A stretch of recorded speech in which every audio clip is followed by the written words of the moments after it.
Okay.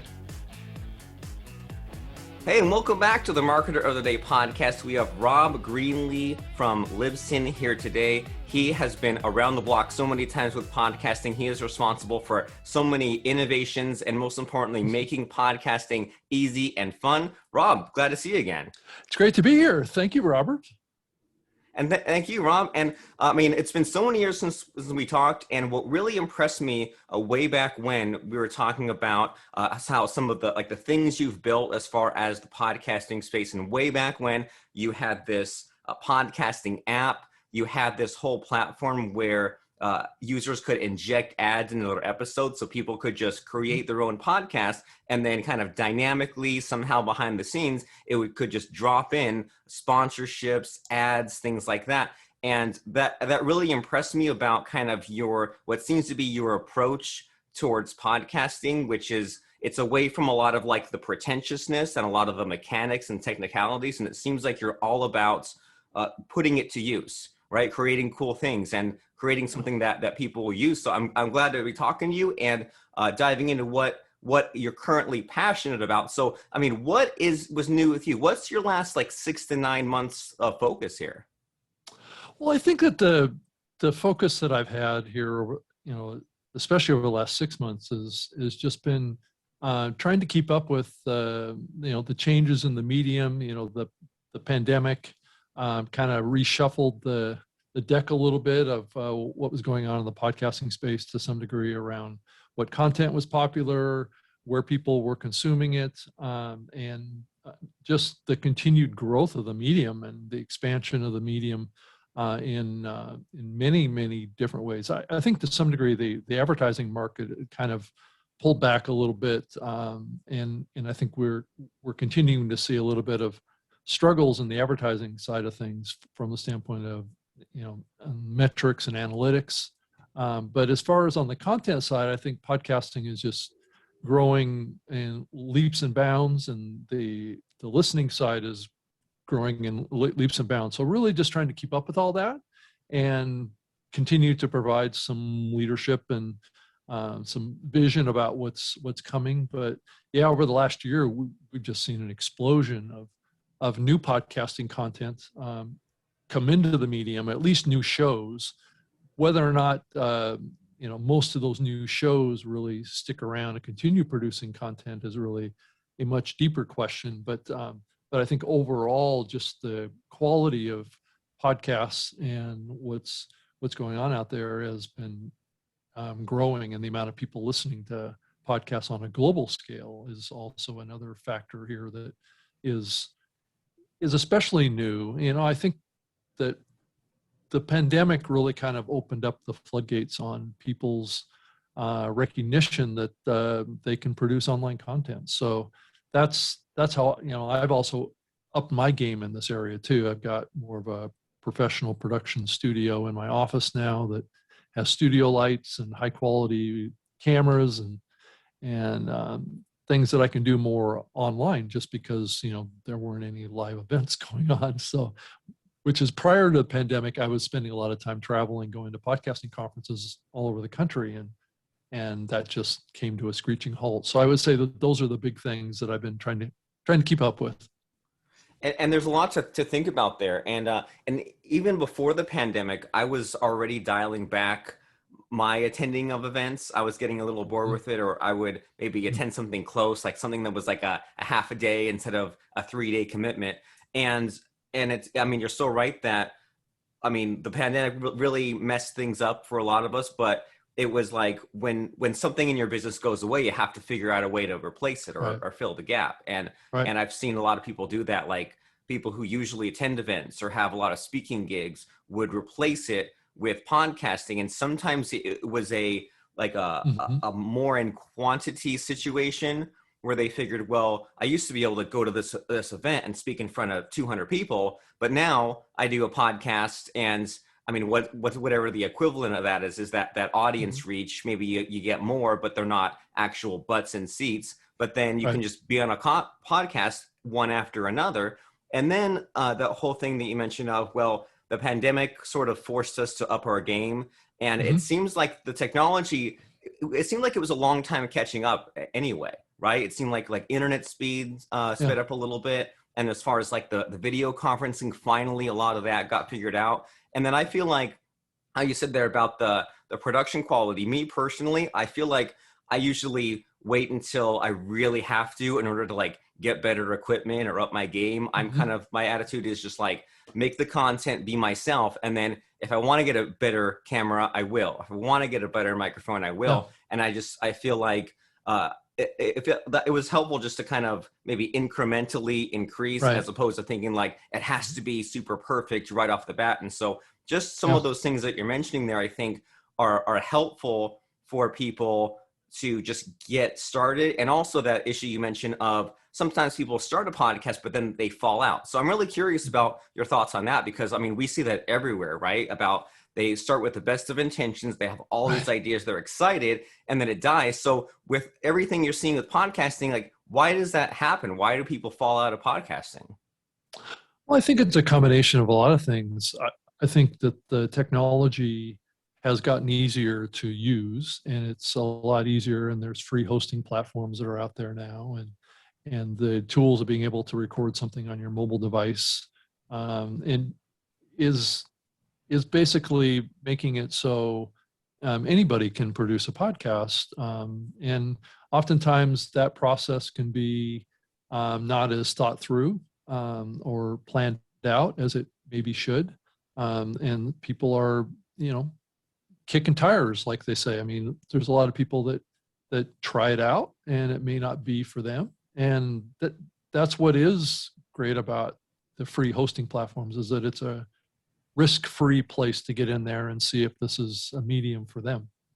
And I think that that's what we've seen happen is people have been, during the pandemic period, people have been searching for other ways to produce content online because people were spending more time in their offices. They were probably upgrading their ability to to get quality recordings on Zoom calls and to do things more online. I mean, I saw in the early days, you probably saw it too, is that a lot of even the larger media companies were really struggling with this as they were, a lot of their talent on television were not going into the studios anymore. So they were doing a lot of their stuff from home, and a lot of them were really caught off guard by what was happening, and they didn't really have their act together in their own home offices because they really weren't producing content there. So I thought it was amusing during that time because I've been doing online shows from my home office for since 2002, if that tells you anything. Um, to see these big media creators kind of struggle with this concept of actually setting up your home office as a place that you can produce online content. And so that's kind of what we saw there as well. So people just had, this extra time because they weren't commuting, and they thought, I could make some money from podcasting. There's guys like Joe Rogan out there that are signed $100 million licensing deals. Well, I can do the same thing, and I can make a couple $1 million by creating a podcast. But it takes a lot of effort to create a podcast. It's not an easy thing to do, and to have a show that's generating $1 million is not something that's happened very many times, really, in truth be told. So it has to be something very, very special that gets that kind of traction. And oftentimes it takes years of consistent effort and getting your reputation built, getting your distribution built, creating better and better content to build that community and build that audience. And people just, think that it's going to happen overnight, and it doesn't. And some stop producing episodes because they have other things going on with their jobs, or they have a health problem, or family obligations, kind of get in the way of those kinds of things. So it takes a lot of planning to start a podcast and be successful with it.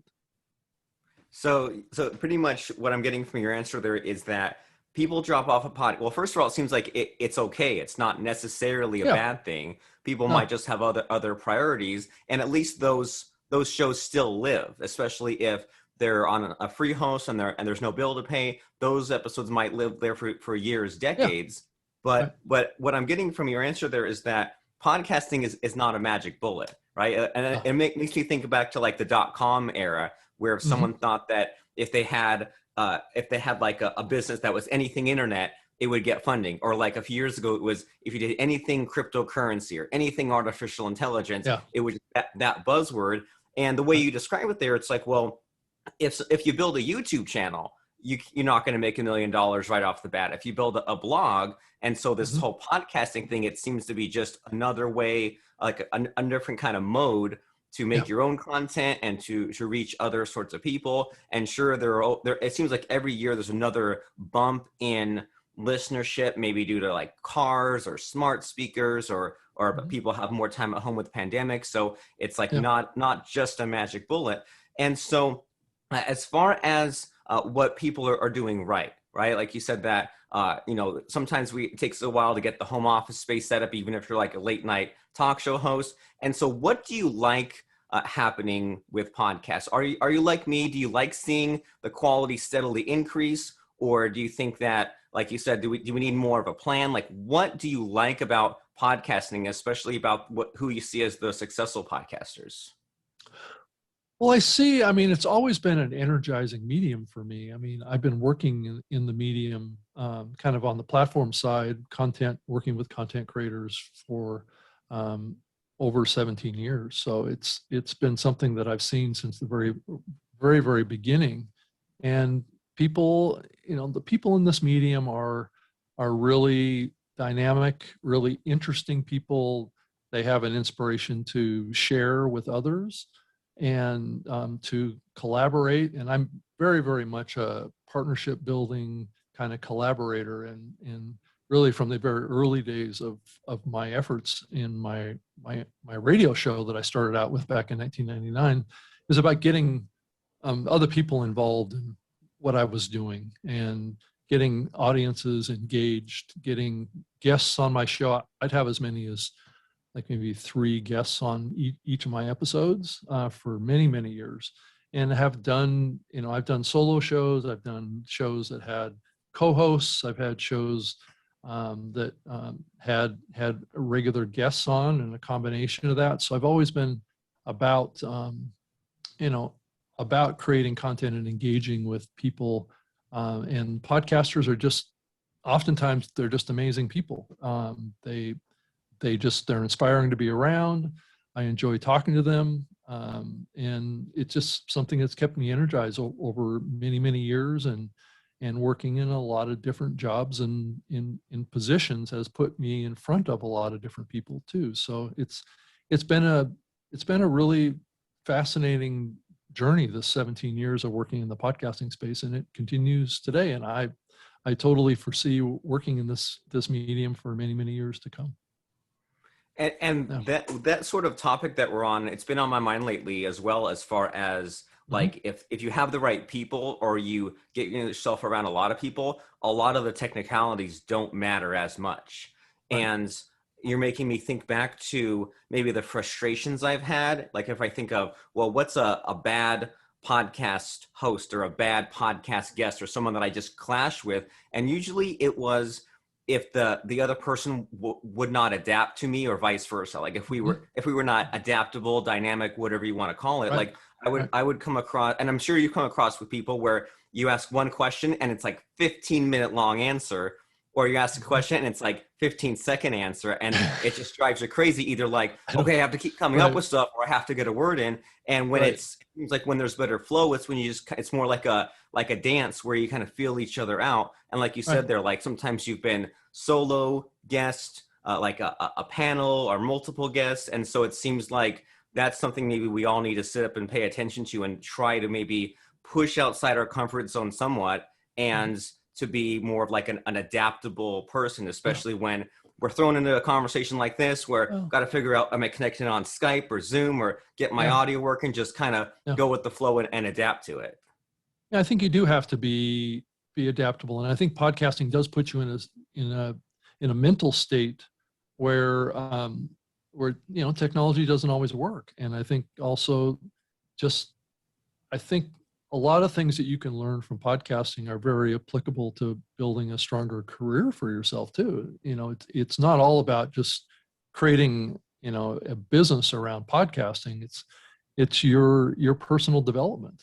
I know for me, it's really been a personal development journey, about confidence building around knowledge, gaining knowledge from other people, as well as sharing knowledge with other people. So it's this free flow of information. If you think about the very early days of the internet and the web, and that's what my early radio show that I did was about, the growth and development of the World Wide Web and the internet, and how that was such a collaborative environment.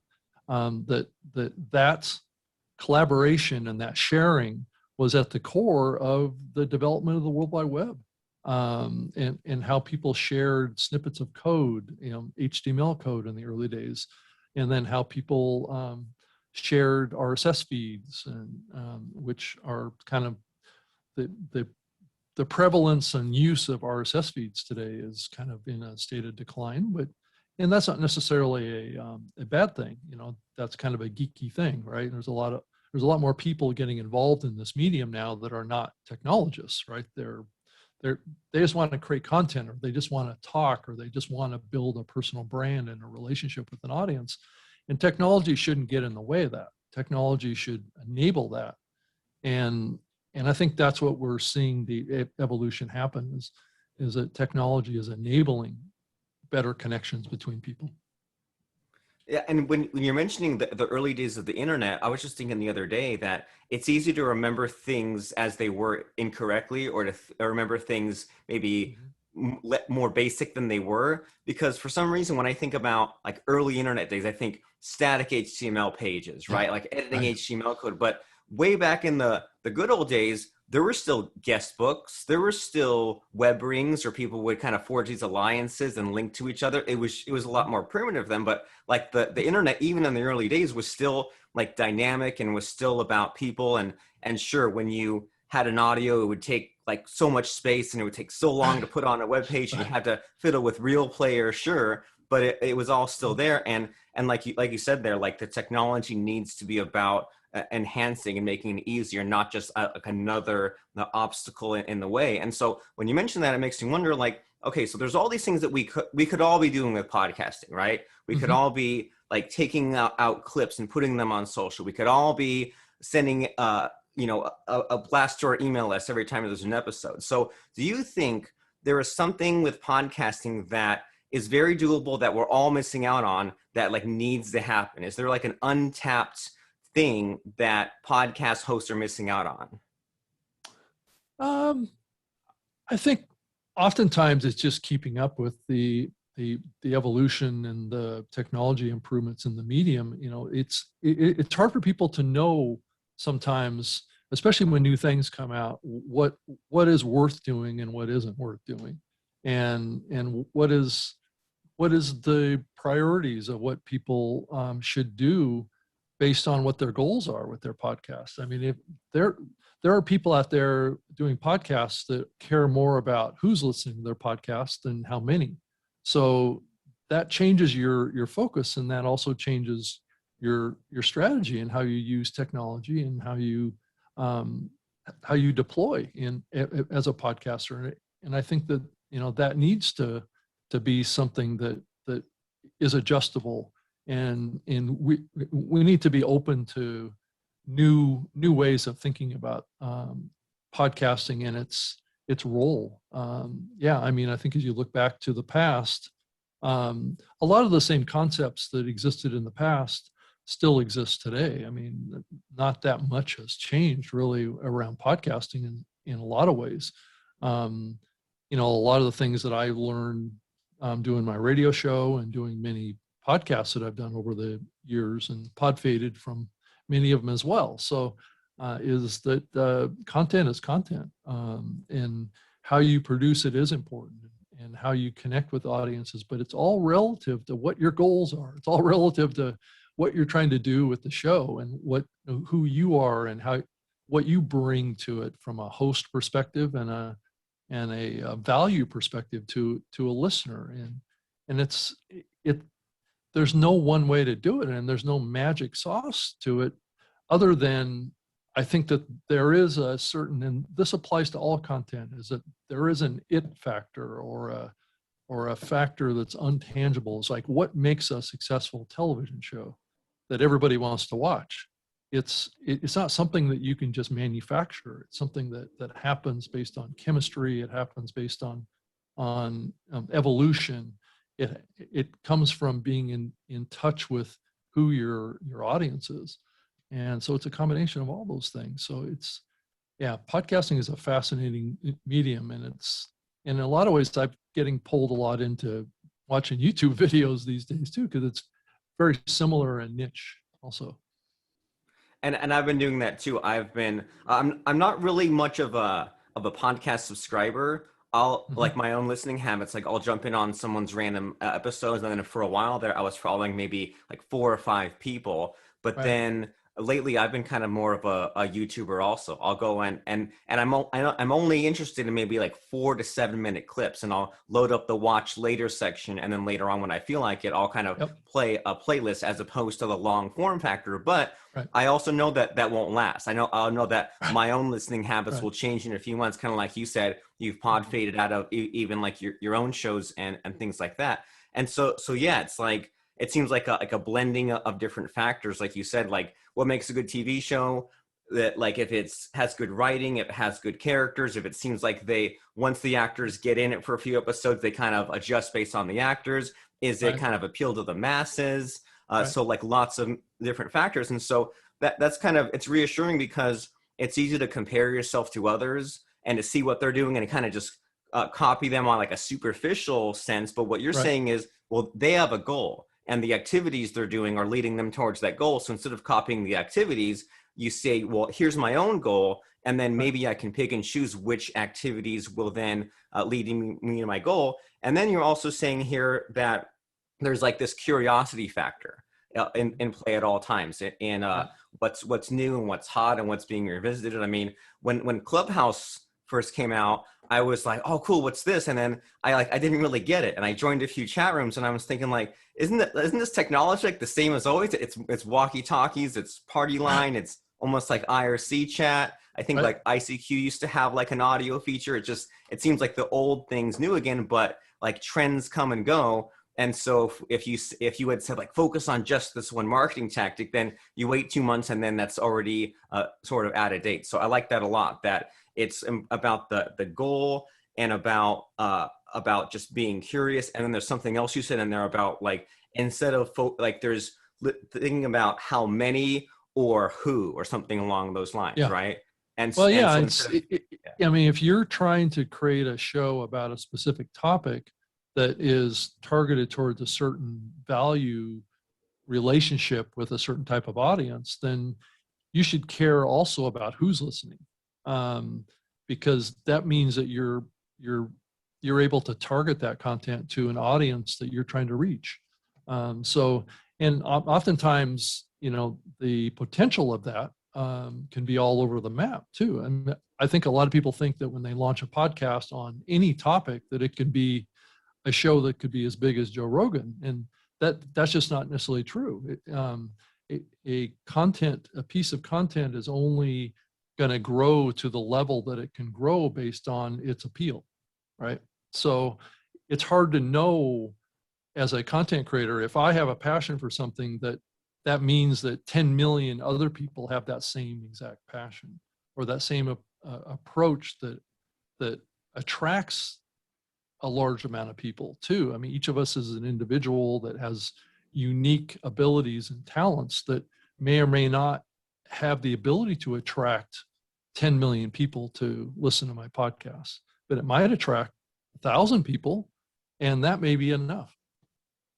Yeah, attracting the right people. And and I want to get in a few minutes here into the new media show and Libsyn, but as we're approaching that point, something that you mentioned there has been on my mind, and I've never been really quite sure how to put it into words, but it drives me crazy a little bit when people limit themselves with the scope of the show, right? Like you just mentioned about how it's okay if you have a niche audience, but I've come across people that say my show is on this topic and it's just about this, and I say, well, don't you have a friend that can talk about this other thing instead? Like, I want to have a podcast just about membership sites. Well, if you have a friend that owns a gym or you want to promote like a brick and mortar business, you can kind of make that work. So Have you seen this, or is this making any sense as far as like Yeah. the struggle between like a really boxed in podcast and like a Right. bigger umbrella?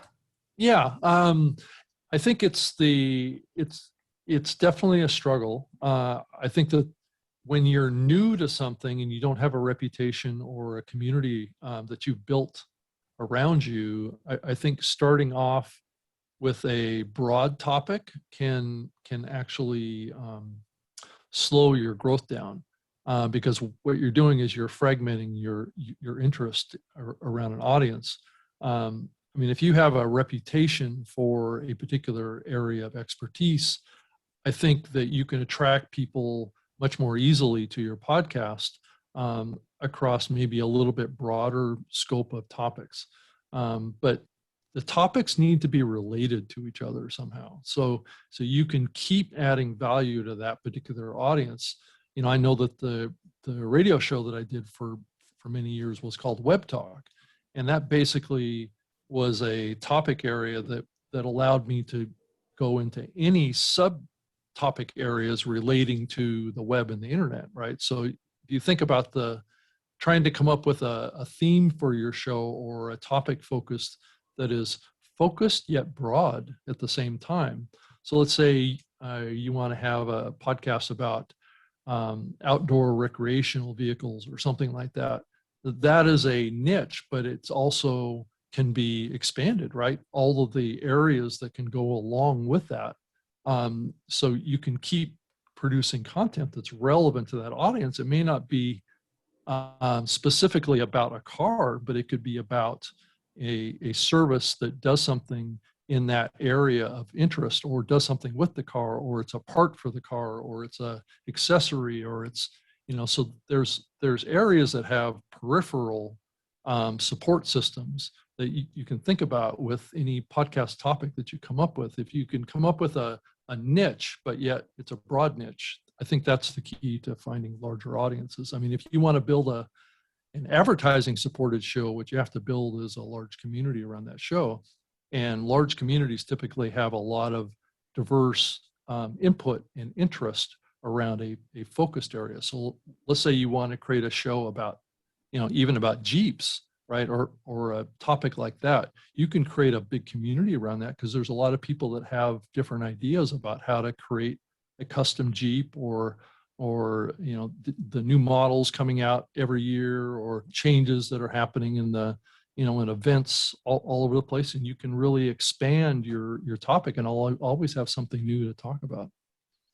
And that's interesting to think about it in that way, that broad but also specific. And it seems like the way Right. that you're explaining this is maybe start off, like name your show where it can expand, but start off specific, because there's probably, I imagine, if someone's looking to start a podcast, they might already have some ideas. They might already be Right. able to hit the ground running and say, you know, I can already knock out these 7 episodes about all these topics. And then as they get that audience, then if you have the Jeep podcast, then, and you get Jeep enthusiasts, then there's all kinds of other kind of off the beaten path topics that Jeep people would be interested in. And even as you explain those ideas, it's like, Right. there's almost like probably categories you could jump to as far as new content, like the news or something specific, or activities. Like, Right. so I like that idea a lot of start specific and then make it broad later, almost as you kind of slow down on content, right? As you Mhm. personally have less and less content to put out there, if you're getting repetitive,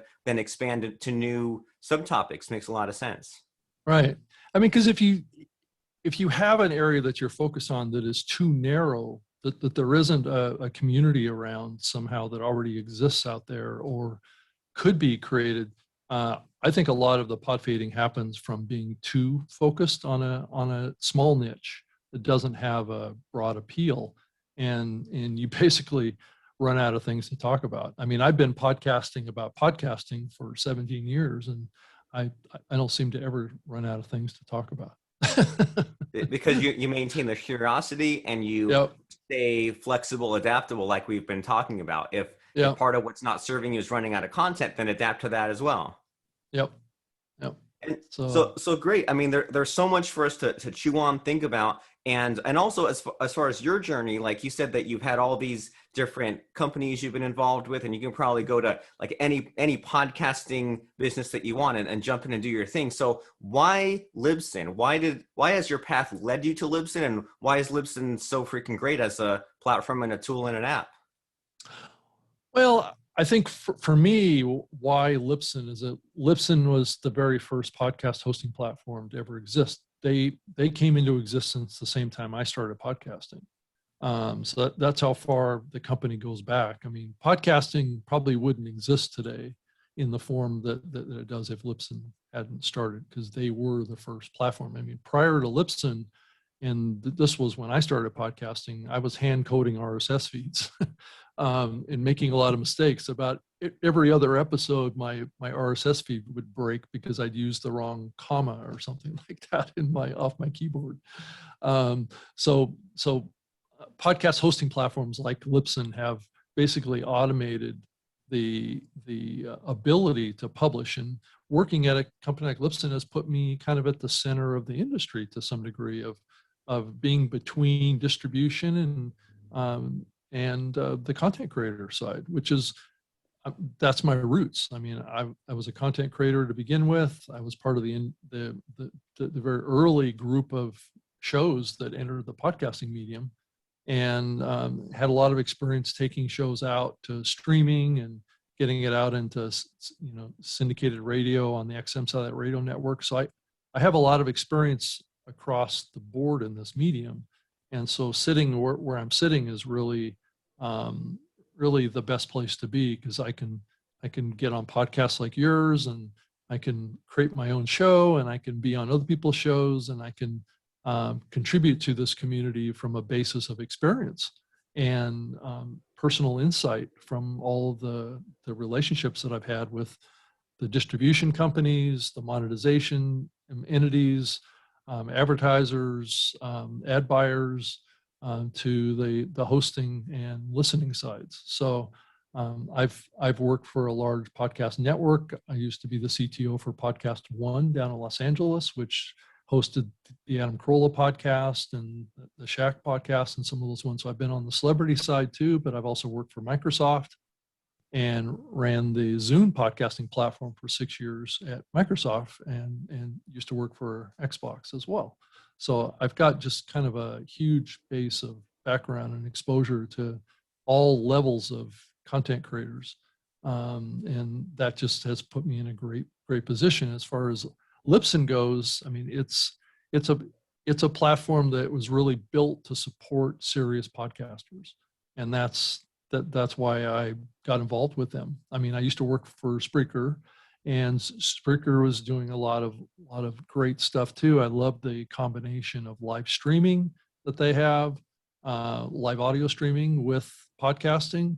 That was really a cool thing for me, because I've always been kind of a live radio guy. So that was great, and I still do a lot of live stuff. I mean, my new media show, which we're going to talk about, is a live online show as well. So it's live on the video side, which is something I didn't do in the past, because in the early days of the internet, you really didn't do video online just because nobody could get it. But things have changed on that front now. So that's my story. I'm sticking to it. And what's cool about your story is you're sticking to this idea of the blending the old and the new, because it's Right. really easy to have all this experience and say, I don't have any room in my brain to learn any new tricks. Yeah. And I'm just going Right. to stick with being a dinosaur. And I mean, I've been at this for 20 years too. And it's really tempting to just get settled in. And the good old days, like we were just talking about, like, oh, remember Right. the good old days of GeoCities and coding your RSS feed by Right. hand. But like, Right. no one cares about that. Right. And we've been talking a No. lot about like tapping into your audience and playing to what your audience wants and kind of growing with them. And if you're just the same as you've always been, then what the heck is the point of that? So it's good that you're kind of using that as an advantage. And I mean, a lot of people use that in like later age too, right? You have some 70-year-old, 80-year-old. Oh, I don't need to learn anything new. You still do. And so what's Right. cool about seeing what you've done is you've seen all these things and you use it to enhance your just your new knowledge that you're figuring out. And so yeah, Libsyn is for serious podcasters. If you want to be a not so serious podcaster, use one of those other terrible platforms, but Libsyn is what you have to use if you're Right. serious, if you really want your podcast to succeed. And I imagine that is a new media show hosted on Libsyn. It better be. No, it's actually not. It's actually hosted on Blueberry. Oh, shoot. Competition. Because my co-host is actually the CEO of Blueberry. So you're connected all kinds of ways. Yeah. So this is an unusual show because it's co-hosted by two competitors. So I work for Libsyn and Todd works for Blueberry. And the reason this show even exists is the fact that we started this show before we were competitors. So we just have kept it going. So, I was working for Microsoft when I started doing the new media show with Todd every week. And I've been doing it for over 10 years. So, and it's a show about really about the growth and development and the industry of podcasting. But it's also covered a lot of other topics around online video. And so, I mean, it's truly a new media show. And I guess the question I keep asking Todd is that when do we need to change the name of it? Because is this medium that we're doing online now still considered new? Or at what point is it considered old medium? Right. I don't know. I don't know when that is. Or in the middle, right? If there's like the Right. traditional, and then a podcast was new, but now it's in the Right. middle and there's something even better. Right. But the way things are, it might just circle back around and be the same repeat of the old, but the new anyways. Right. And the name of it doesn't say new media show. I mean, it doesn't say new media podcast. It says new media show. So just the premise of it was more about it being a show, regardless of what the distribution was. So, and that's kind of what we've done. Like we've been saying, it can be on YouTube, it can be live streamed, it can be on podcast, and you're right there on brand by starting off specific, but new media show is in a way vague enough where it can expand to whatever the internet becomes. And so with all these episodes of the new media show and all these things that you covered, like you said, you covered like online video, is there like is there a really weird, unique, standout episode in the mix there? Does anything come to mind? Yeah, we did about 6 months ago, we did an episode with Mr. Adam Curry, who's the podfather of podcasting. He was a guest on the show, and there's been episodes in the past that we've done live on stage too in the past few years, and that's going to be happening again at Podcast Movement, where we're going to do a live on stage episode of the show, and it's usually done as almost like a panel session up on stage in front of a live audience.